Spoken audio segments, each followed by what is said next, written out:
These trips, these special vacations that you take with your family and that your kids get to share only with each other and with you, they will slow down time in your heart. You will be able to look back when you're sitting in the seat I'm in right now after 2 decades of parenting and be able to say, we did the thing. We did the things. We valued the time we had with our kids and we collected memories instead of stuff. Hi, I'm Sarah Short, your host of the No Way But Through podcast. This is your weekly one-stop shop for all things mom.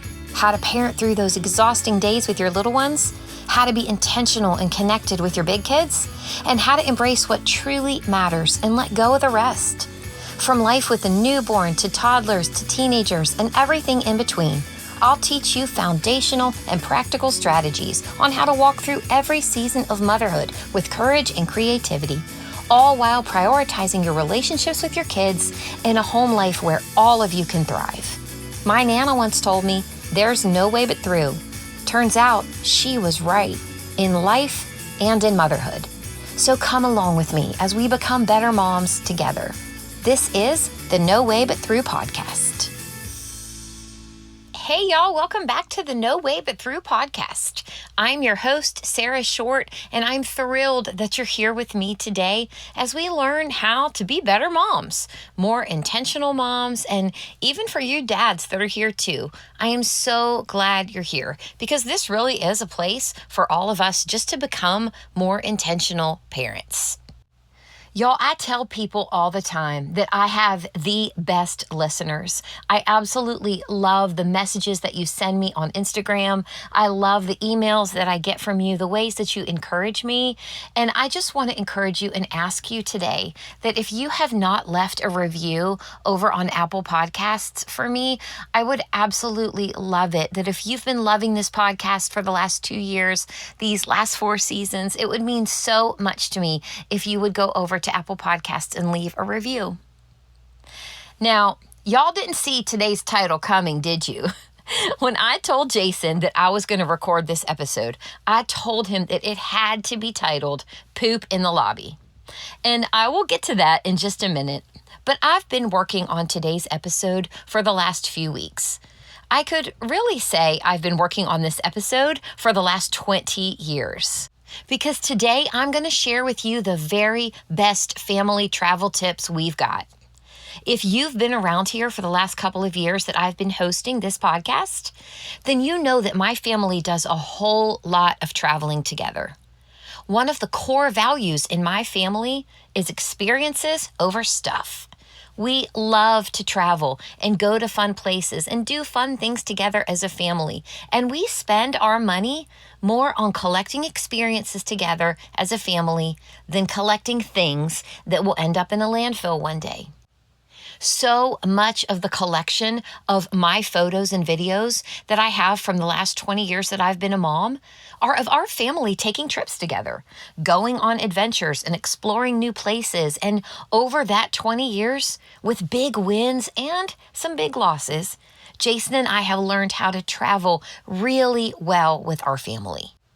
And so today, I'm going to share with you our best, most favorite travel tips that might be things you don't know, things that you might not find when you're Googling travel lists or travel tips for family vacations. These are things that we've learned over time with a whole lot of trial and error. And every single one of these things are practical and applicable. And I know that every single one of you who listens to this episode this week, you will be able to grab onto something and say, yes, this is something we should do on our upcoming family trips. All of these can be applied to your family, whether you have toddlers and little ones, or if you have older kids or even adult kids. We're taking a big family trip this summer, and we will absolutely be incorporating all of these things into our trip. So I hope you listen to this episode, that you find in here things that will make your next family trip easier and better, and for things to run more smoothly, or for you to look back and say, gosh, I am so glad that a mom who is 10 to 15 years ahead of me gave me these really good tips that just made our trip extra awesome. So let's get into it. These are 10 family travel tips that my family swears by, and I think you will love too. Number 1, ride in a different seat than you ride in around town. So y'all know we have 5 kids in our family, and so I drive a big old Suburban.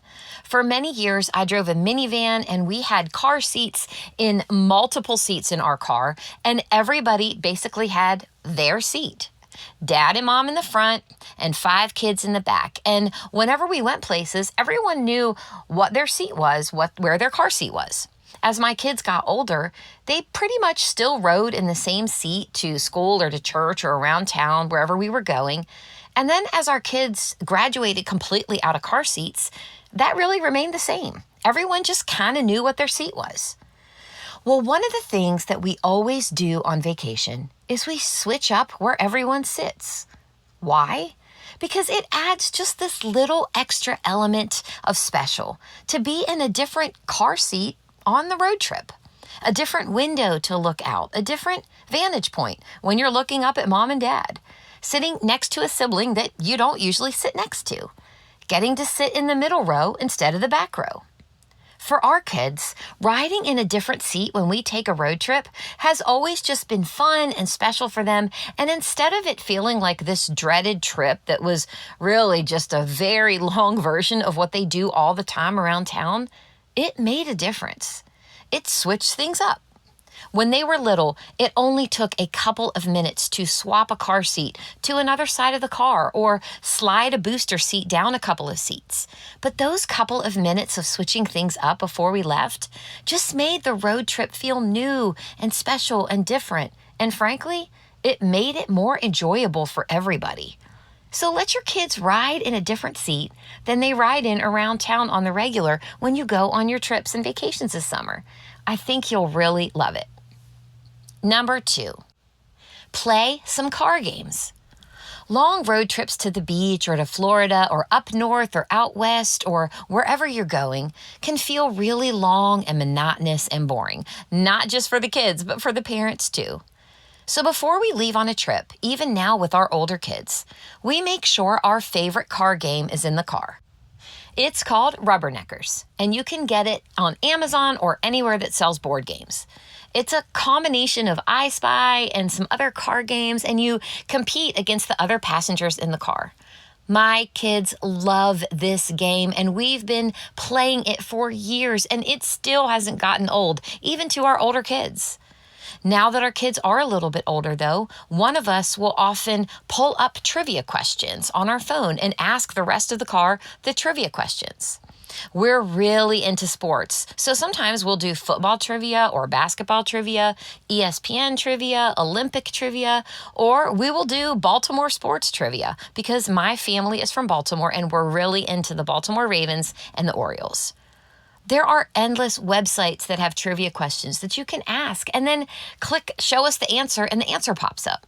Some are multiple choice, which makes it easier. Some of the kids may have to really think about some of the questions, but I cannot tell you how many hours we have passed in the car on long road trips just playing a car game or doing trivia. We have also sometimes taken it a little bit further to make it more special. We took our 5 kids on a surprise trip to Disney World when our baby was almost 1. So our kids were almost 1 to about 10. We wanted to make the road trip to Florida special for them, and we knew it was going to be 8 to 10 hours. So before we left, Jason put clues in envelopes, and as we stopped along the way, they got to open a clue each time we stopped. Each clue gave them a little piece of information about where we were going and what we were doing. I have a video of them sitting at a rest stop on a bench, opening the last envelope with a picture of Disney World, of the castle at Disney World, and all of them reacting to that picture. It is one of my favorite videos of my kids because they were so excited that we were going to Disney World. And by the time they had gotten to open that last envelope, we were only a couple hours away from Orlando. Just taking a little bit of time before you leave to make sure you have a game like rubberneckers in the car, or you have some trivia that you can pull up for a little while, or putting some fun clues in envelopes for them to open along the way. Just taking that little bit of time to make the car ride a little bit more fun pays off big. It will help pass the time, and you'll hardly realize it because instead of them bickering back and forth or begging for snacks every 10 minutes, they're enveloped in a game that your whole family can do together. Number 3, skip fast food and picnic at a rest stop. One of the things Jason and I realized early on when we were young parents was how easy it was to just go through a drive-thru to get lunch or dinner on the long road trips that we were taking back and forth from Baltimore to Michigan. It was 12 hours minimum in the car, and so we were often eating multiple meals in the car. What we began to realize was that, 1, we were spending a ton of money on fast food. Number 2, the car would smell like greasy French fries for hours after we went through the drive-thru because the trash was still sitting in the car and nobody ever ate all of their food, especially our young toddlers. And 3, we all really needed to get out of the car and stretch our legs, but we didn't want to take extra time after going through the drive-thru and getting everybody's food to then stop and get out and stretch for a few minutes. This is when we began to say, we are not going to roll through the drive-thru and get lunch or dinner. We're going to pack some sandwiches, throw some bags of chips in a cooler and some water bottles or juice boxes in there too. And instead of getting off on an exit that had fast food and coffee shops that would be a total money suck, we would stop at a rest stop. The kids could get out and run around for a while, throw a football, picnic in the grass. We could sit on a picnic bench and eat our lunch that we'd already made from home, and all of the trash would go in the trash cans at the rest stop before we got back in the car. Stopping at a rest stop instead of rolling through the drive-thru solved all of it. We weren't spending money eating out. The kids were getting to get out and stretch their legs and throw a football, and so were we. And we didn't have fast food trash and to-go cups of soda throughout the car. So that's what we do even now. Sometimes I feel like I don't have time when I'm trying to get everybody ready for a trip to make sandwiches and do all of that. So y'all, this is my golden opportunity to get my kids Uncrustables. I hardly ever buy those because it's so much cheaper to just make peanut butter and jelly at home. But y'all, a box of Uncrustables costs way less than your family rolling through the drive-thru at a fast food place. It makes it a little extra special too for my kids because they get something that they don't usually get, Uncrustables. So grab a cooler, throw in some ice and some sandwiches, some chips and some water bottles or some juice boxes, and stop at a rest stop on your way to your destination. The bathrooms are cleaner, and it's a win for everybody and for your wallet and for your car. Number 4, bring an air mattress. As we kept having more and more kids, our hotel situations and where we would stay had to shift and adjust. We love to go to New York City. We've actually gone the last 10 years. We love to visit any big city, really, but we love to go to the beach also and go to Florida, take fun trips together. And one of the things we quickly realized was that we were growing out of hotel rooms. It wasn't that we were growing out of the occupancy necessarily, but people just weren't comfortable. Enter the air mattress. You can get an air mattress now that folds up so tiny and is in a little travel bag, and we throw that into the back of our car. We've actually taken it with us in our carry-ons when we've flown places. But having an air mattress will bail you out of a bunch of crappy situations. You plan for 2 of your kids to sleep in a queen-size bed in the hotel, and one of them starts coughing all night, and so the other kid is miserable. Enter the air mattress. Someone can sleep comfortably on the floor. You get to an Airbnb and one of the twin beds is broken or disgusting or just really uncomfortable. Enter the air mattress. You can set it up in a couple of minutes and your kid has somewhere comfortable to sleep. One of your kids gets sick and can't be in a bedroom with the other kids. Enter the air mattress in the family room of the Airbnb. Even though there's enough beds for everybody and you planned for that when you were planning your family trip and booking everything, you had no idea that one of your kids was going to get sick and need to sleep alone. This is where an air mattress will save your hiney. Almost every trip we go on, we take an air mattress because we just never know when we're going to need it. And in some of the places that we would have been certain we wouldn't need one, unexpected circumstances would arrive on the scene and we would be so glad we had it. So get an air mattress, get one that folds up small into a travel bag with a pump with it, and you will always have an extra bed for someone to sleep in when you need it. As your family grows and you guys get bigger, you may want to have 2 air mattresses or a twin air mattress and a queen. But having an air mattress or 2 with you on family trips will be so invaluable to you when unexpected circumstances arrive. Number 5, poop in the lobby. We have made it to the one you clicked on this episode for. What on earth do I mean by poop in the lobby? If you don't remember anything from this episode, I hope you remember this tip. With a big family all smashed into one hotel room, there is nothing worse than when someone goes into the one bathroom that we have available and decides to poop for 45 minutes. Nobody can use the sink. Nobody can go in and grab a Kleenex or brush their teeth or do anything because someone's in there pooping. So we made a rule many years ago with our boys. If you have to poop, poop in the lobby. Go down to the lobby, go to the main bathrooms down there and do your business instead of tying up the bathroom for however long it takes you and then stinking up our whole hotel room. Instead, you can poop down in the lobby.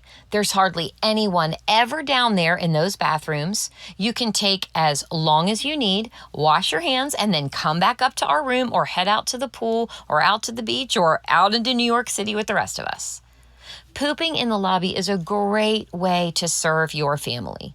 You don't tie up the bathroom and keep everybody else from being able to brush their teeth, wash their face, take a quick shower, grab some tissues, or for mom to put on her makeup. This tip has been so valuable to us that when Jason went to camp as a camp counselor with our sons over the years, and they had one bathroom to a cabin full of boys, Jason would say, if you need to poop, go up and poop in the main building. You don't need to be tying up the bathroom here in this cabin where nobody else can pee quick or brush their teeth or anything else. You can head up to the main building and poop up there. Y'all, it is just such a simple way of loving and serving your family. It benefits everybody. So poop in the lobby. Everyone in your family will be grateful for it. Number 6, choose a vacation tradition and stick with it. Every single city that my family has ever visited, big city or small town, a familiar place or somewhere new, we always get ice cream at a local ice cream shop. This is something Jason started doing with our kids when we only had Jack, our first baby. Every town we've ever been to, Jason heads now onto Google and does research to try to find where the best ice cream is in town.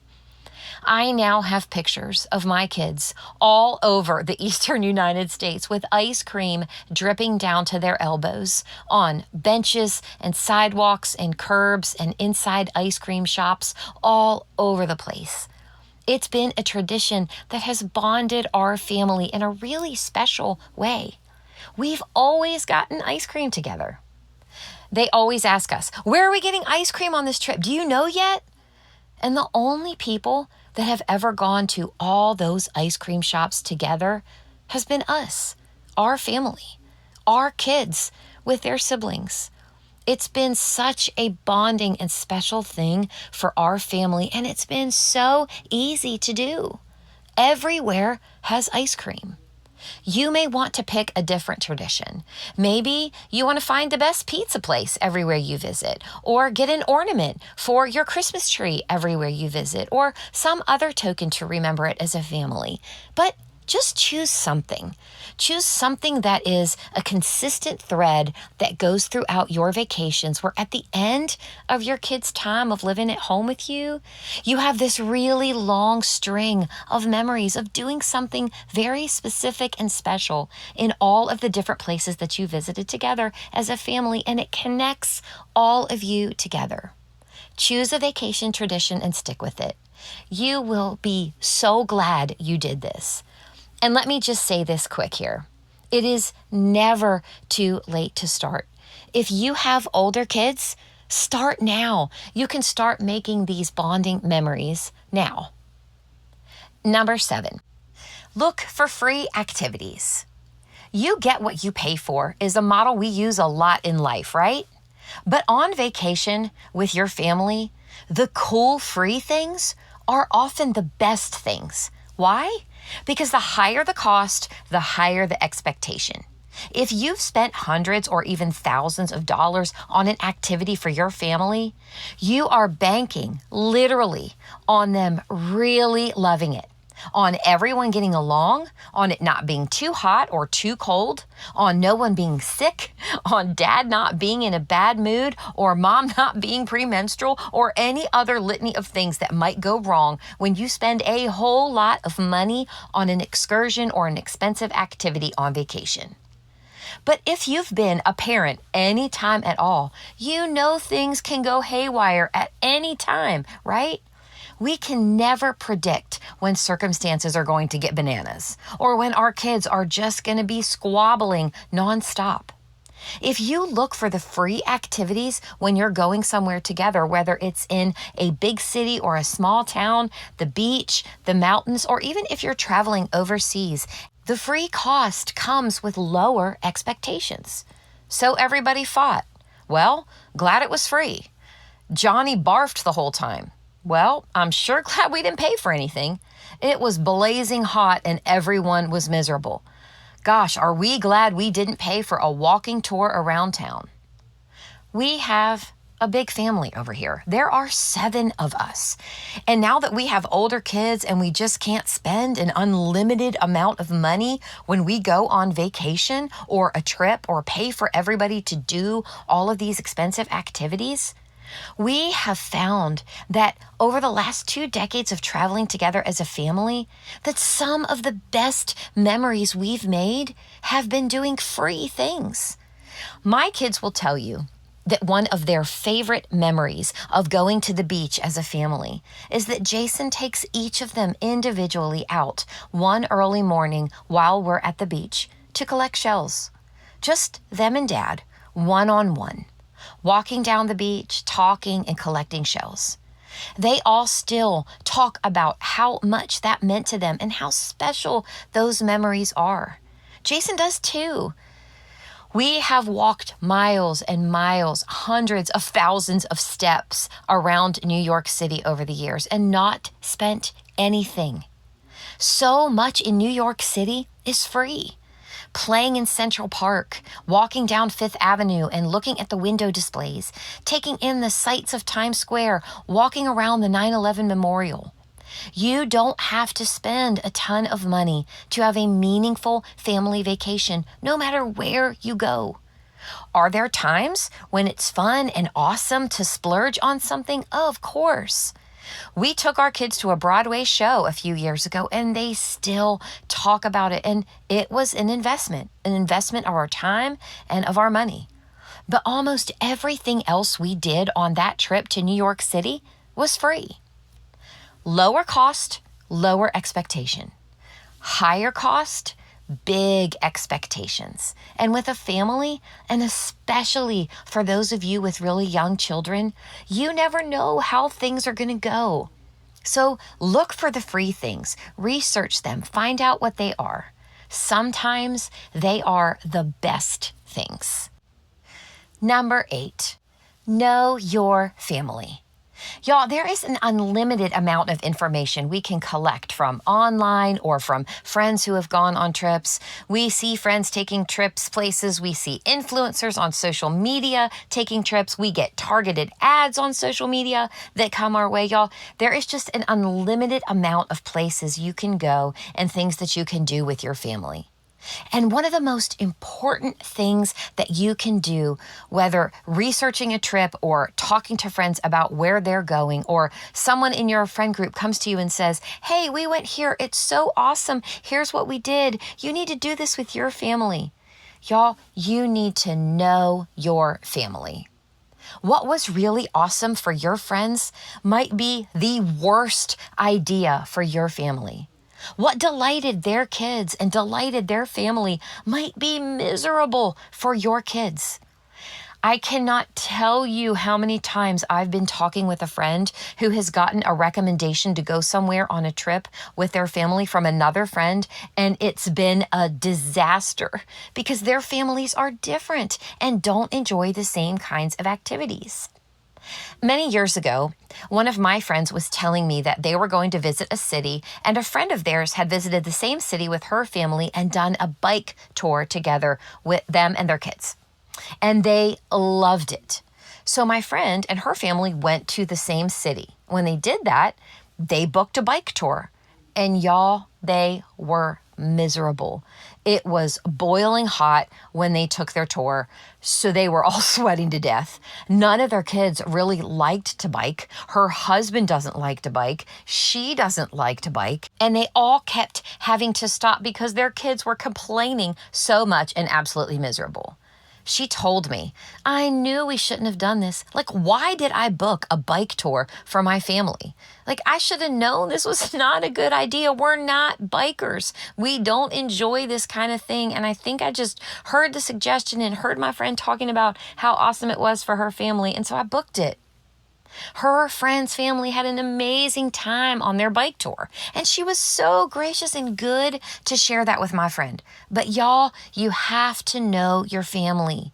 Y'all, a couple of my kids have had a bunch of orthopedic leg surgery, and I have too. And so if someone were to suggest to us that we go on a hike up a certain mountain for 6 hours, y'all, that's just a no-go over here. A few of my kids would probably absolutely love that. But for us as a family, it's just a no-go. We have friends that have a couple of kids, and they've recommended amazing restaurants to us in the past at different cities. But for my family of 7 to go to that restaurant would be $500. And so that's just not something we're going to do, at least not something we're going to do unless it's a really special occasion. We're probably going to do pizza on the go or hit up a hot dog stand in New York City.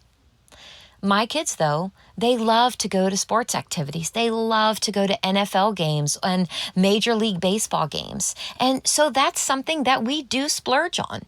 But y'all, if we were to recommend that to some of our friends that aren't into sports at all, that magical experience that we have going to a Christmas time Ravens game, they aren't going to love it. So know your family. When you're planning your family trips and your vacations, sit down at the table with your husband or your wife when you're planning it and think about each of your kids. Like, see their faces while you're planning it. What do they love to do? How can you stretch them into doing something new without jumping headfirst into something that's going to be too much for them or that they're really just not going to enjoy at all? Even if you've gotten the best recommendations from people, evaluate that through the lens of who your kids are and who your family is as a collective. It will save you money, it will save you from frustrating experiences, and ultimately, it will save you from regret. Number 9, don't F it up. Okay, I didn't really just fake cuss there. Let me explain. EFF, don't F it up. EFF stands for Everything's Forced Fun. Jason and I think about this a lot when we're planning our family trips and vacations, even if we're just going to the beach for a week. Don't F it up means don't make everything forced fun. If something isn't working and people aren't having fun doing a certain activity, and even if it's your pipe dream that your kids are all going to love doing this thing together, be ready to pivot. Let's say you decide to take a beach trip. So you went out and you bought a bunch of boogie boards and you had to get a car top carrier to put them in. So you spent money on that as well. And you bought these boogie boards, you arrive at the beach, you go down to the beach, and your little kids that are now finally old enough to boogie board with you, try it once, toss the boogie boards to the side, and are making sandcastles with the Dollar Tree bucket and shovel you bought. Your dream was that your family was all going to boogie board together because boogie boarding was something you did as a kid and you thought it was so fun. And look, the waves and the sand and crashing into the shore, gliding through the water onto the sand. Strapped to your wrist is your boogie board. It was so much fun. You wanted to do this. You look at your kids and nobody wants to do it. There is no amount of excitement or pressure you can put on your kids or magic you can drum up when it's just not working. If we as parents place expectations that we have that come from our dreams and our visions of what we want our family vacations and trips to look like, if we place those expectations on our kids and expect them to feel how we want them to feel about an activity, we're going to end up really frustrated with our kids. They are going to be frustrated with us. We're probably going to end up in a fight with our spouse over it, and the magic and the fun that you hoped to create will just be left in ashes, and what will remain are a whole lot of grouchy people. I hope this phrase, because it's a little bit shocking, will stick because it serves as such a good reminder. Don't F it up. Don't make everything forced fun. If something's not fun, pivot. If you plan to spend 3 hours in the museum and after an hour your kids are bored, pivot. If you always wanted your kids to watch a certain movie at the beach together with you, sun-kissed and snuggled up in front of the TV at a beach house, and nobody likes the movie that you absolutely love, pivot. I know you've watched Finding Nemo 100 times, but if that's what they want to watch, pivot. Snuggle up and watch Finding Nemo with your kids. Y'all, don't F it up.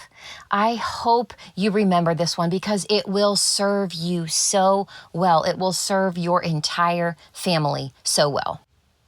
Number 10, take the trip. I have said this to you guys before, but when older moms tell you that it all goes so fast, they're actually wrong. Time never goes any faster or slower. Time marches on at the same rate and speed it always has and always will. You have and are entrusted with a certain number of days with your kids and with your family. What you do with those days and those months and those years is yours to steward however you'd like. What those older moms mean, or what your mom means when she tells you this, is that it feels like it goes fast. The very best way to make it feel like it's slowing down is to make the memories, is to do the things, is to take the trips, to invest in your kids as a sibling collective where you build memories together that build a life together. I tell the young moms in my life often that I don't have the nagging feeling that it went too fast. I remember my kids at every age. I took all the photos. We traveled together and made incredible memories together as a family. I was intentional with their gifts and with holidays. I chose them over other people and over other things. I've savored them. I have loved them. They have been my priority and my heart, my life's work, and the people that I love the most. I've laid down my life for them. I have cheered for them and wanted to be close to them. And outside of that everyday love, that waking up to love and serve and care for them, grow to know them more and love who they are, we've taken the trips. My camera roll, my old hard drives, my old blog, those are all full of photos of memories of all of these places that we've gone, all the ice cream we've eaten in cities and towns all over the United States. Take the trip. Y'all, don't go into a bunch of debt to go on vacation, but save for it. Prioritize it. Make the memories with your kids. These trips, these special vacations that you take with your family and that your kids get to share only with each other and with you, they will slow down time in your heart.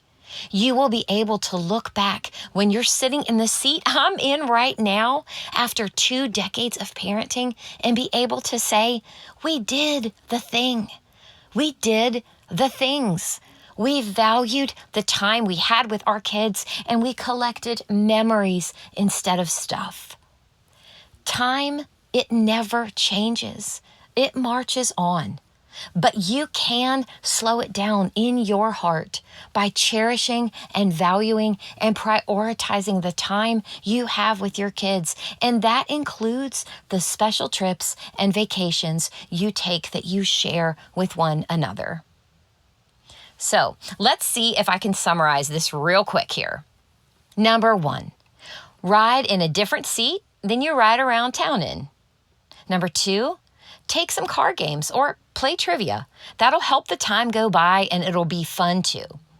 Number 3, skip the fast food and stop at rest stops. Uncrustables are your friend and a special treat.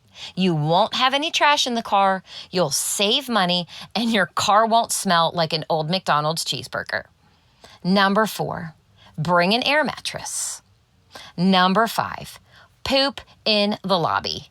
Your whole family will be grateful for this one. Number 6, choose a vacation tradition and stick with it.